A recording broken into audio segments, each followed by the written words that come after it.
Hi guys, welcome back to another episode of the K-pop Discussion Podcast. Well, first and foremost, in this video I'll be discussing about the incident that happened between the game between Arsenal and Newcastle yesterday, and I will bring you similar incidents from earlier this season and last season, which was the game between Chelsea and Manchester United, and the game between Arsenal and Brighton of Albion last season away. First and foremost, the PGMOL and their officials has began their escapades against Arsenal this season.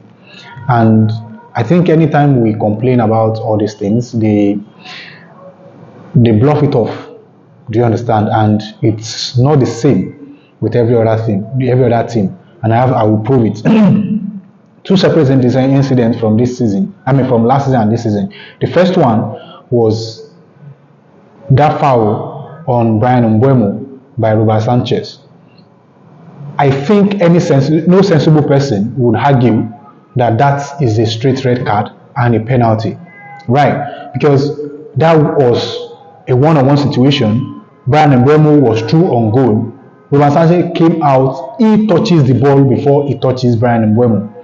Because according to what PGMOL and their officials said, that Nick Pope touches the ball before making contact with Victor Gyökeres. I'll put the clip to that incident on the screen. You'll see it on the screen. I just hope and I pray that YouTube, Instagram, TikTok or whatever, they don't flag it for copyright. I'll just put the credit in the description of this video. I don't think any sensible person will argue that is a red card and a penalty.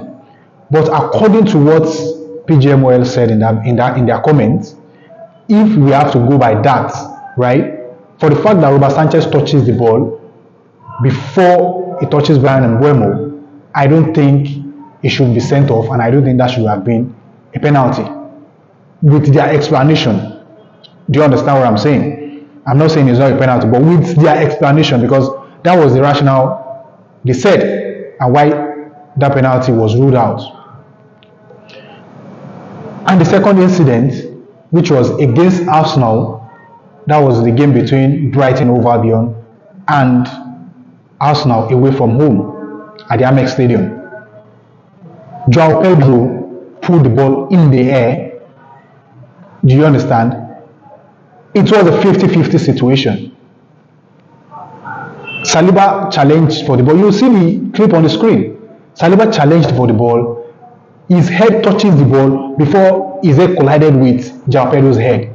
Eventually, they said it was a penalty. That was last season, and they proved it why it was a penalty. Howard Webb and his cohort, they proved it that it was a penalty. They robbed Arsenal of 3 points again in that game. Right?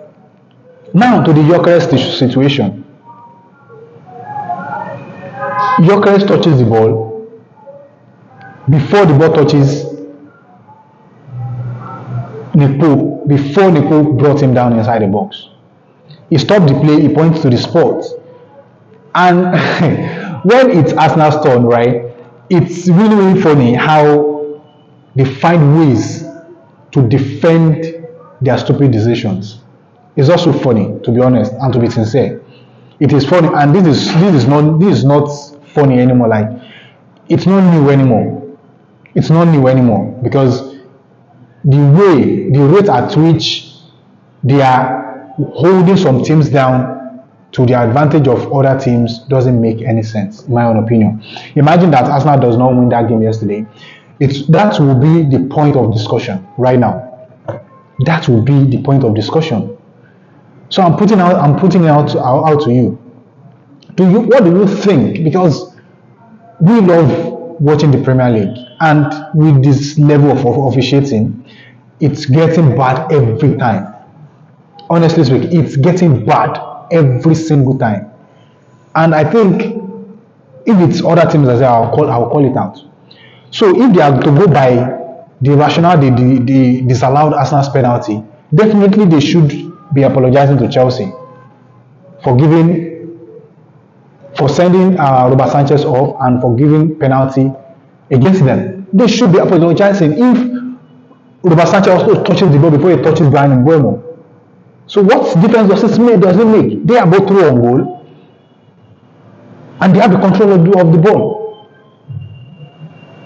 So it makes no sense to me, and I'm putting it out to you. Let me know what you think about it in the comment section, because like it's mind draining, to be honest. It's mind draining. I'm happy that Arsenal won the game eventually, but if Arsenal doesn't win that game, what do you think will happen? What do you think will happen? Please drop it in the comment section. Let me know what you think about it. If I just come across this video for the first time, please do well to like and subscribe. And if you are already, please kindly smash that button and drop it on the comment section. Thank you very much, and I'll see you in another episode. And bye for now.